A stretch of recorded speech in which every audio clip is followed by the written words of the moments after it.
नमोस्तु नमोस्तु नमोस्तु। अन्य सभी मुनिवरों के चरणों में भी नमस्तु नमोस्तु नमोस्तु। महाराज श्री आप विदिशा में पधारकर एक बार पुनः विदिशा को कृतार्थ किया है। विदिशा आपका बहुत बहुत ऋणी है। मेरी प्रार्थना है कि भविष्य में भी ये कृपा दृष्टि आपकी बनी रहे।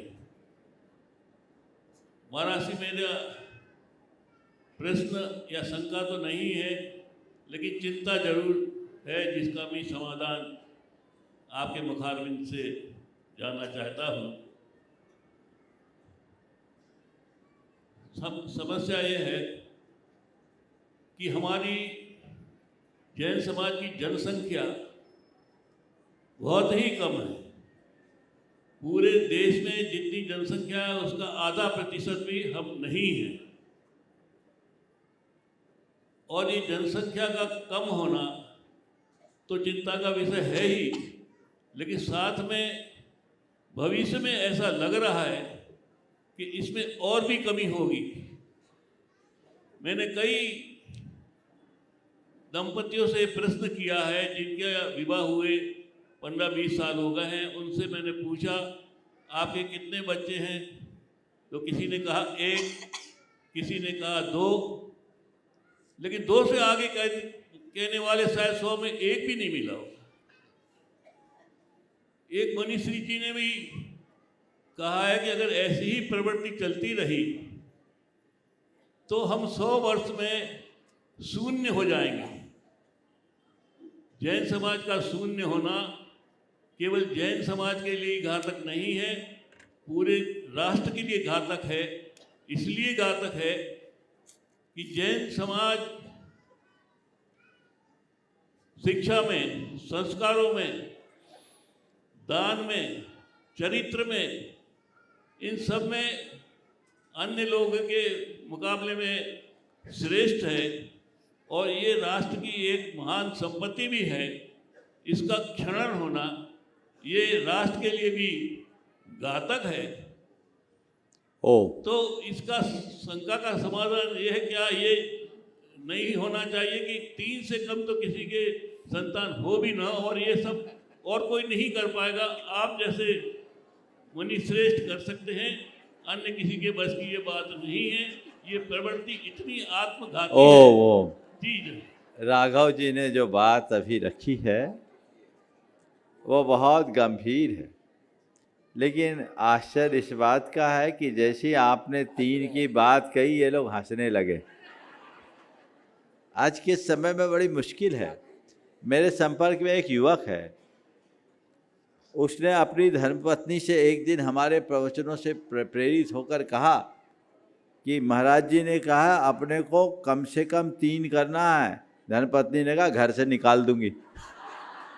अब ये सोच है, और जहाँ ये सोच होगी, अभी जो आप लोगों की प्रतिक्रिया दिखी कुछ ऐसी दिखने लगी। बड़ी मुश्किल है, और ऐसी सोच के रहते हम अपनी संतति को कैसे आगे बढ़ा पाएंगे। संतति बढ़ाना एक बड़ी जिम्मेदारी है। और आप देखिए कहीं ऐसा ना हो कि हमारी स्थिति पारसियों जैसी हो जाए। आज नहीं कल ऐसा होगा। पहले 1 4 को छोड़ 2 4 को छोड़ के जाते थे, फिर 2 2 को छोड़ के जाने लगे, अब 2 1, और अब कुछ तो 1 को भी नहीं। ग्राफ बताता है हमारी TFR टोटल फर्टिलिटी रेट 0.5% है। ये बहुत कम है, और यही रही तो आंकड़े बताते कि 30 साल के बाद जनगणना में आपका नाम भी खत्म हो जाएगा। आप इतने कम हो जाएंगे।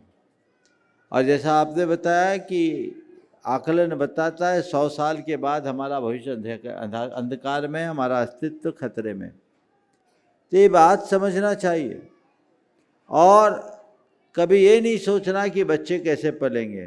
तुम क्या बच्चों को पालोगे, बच्चों का पुण्य तुमसे पलवा लेगा। और पहले एक माता जी थी, उनके 11 बच्चे थे। मैंने एक दिन चर्चा में कहा माता कैसे पाला? बोले महाराज हमने कहा पाला, हमारे बच्चों ने बच्चों पाल लिए, हमने तो केवल पैदा किया। और ऐसा होता था, बच्चे ही बच्चों को पाल लेते थे, होता है कि नहीं।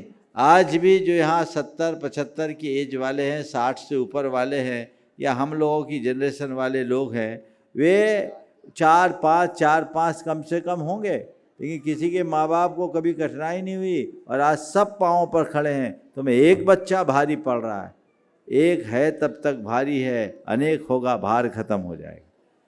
इसलिए इसके लिए प्रयत्न होना चाहिए और ये आप लोगों का कर्तव्य है, शास्त्र के विरुद्ध भी है। इसलिए हमें किसी भी तरीके से संतति नियंत्रण का कृत्रिम तरीका अपनाना उचित नहीं है और हमें एक परिवार के लिए तो एक धर्म के लिए कम से कम 2 की बात तो करो।